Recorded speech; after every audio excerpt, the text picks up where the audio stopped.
longtemps. Quand ça traîne longtemps, ça peut déjà se décomposer à ce niveau-là et créer beaucoup de maladies. Et même les eaux de ruissellement peuvent emporter ces déchets dans les eaux polluées, les eaux du lac. On constate aussi que parfois quelqu'un vient, au lieu de déposer les déchets dans les sacs, il vide son sac là où il y a les sites de transit. Et il rentre avec son sac à la maison. Et là, il transforme les sites de transit des déchets à une poubelle de fortune.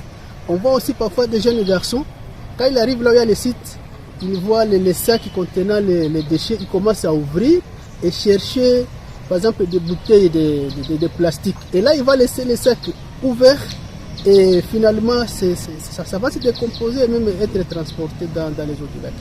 Aussi, on constate aussi que parfois les sites de transit se retrouvent à côté des canaux de drainage des eaux de pluie. Et là, ces déchets seront inondés par les eaux et ça favorise vite la décomposition. Et là, les sites de transit deviennent une source de propagation de microbes. Et là, et même les voisins qui vivent à côté de ces sites-là seront aussi mal à l'aise à cause des odeurs. Alors si on laisse ces déchets-là, on confond les sites de transit en poubelle de fortune, bon, ces déchets-là seront entraînés par les eaux de pluie, commencer à boucher les caniveaux. Et quand il y a beaucoup de pluie, il y aura une inondation.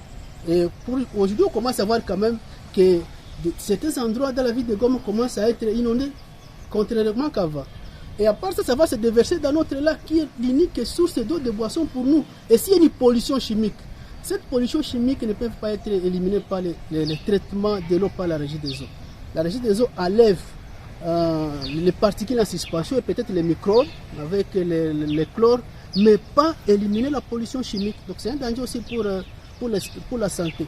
Et aussi, bon, notre milieu est endémique pour le choléra. Ça, vous savez, endémique pour le choléra. Alors si on confond les sites de transit, il y a une poubelle de fortune et tout ce qui est déchets organiques, peut-être même les matières fécales se décomposent là-bas, ça peut être aussi une source de propagation des microbes et avec beaucoup de maladies. Donc on doit bien gérer ça parce que notre vie en dépend.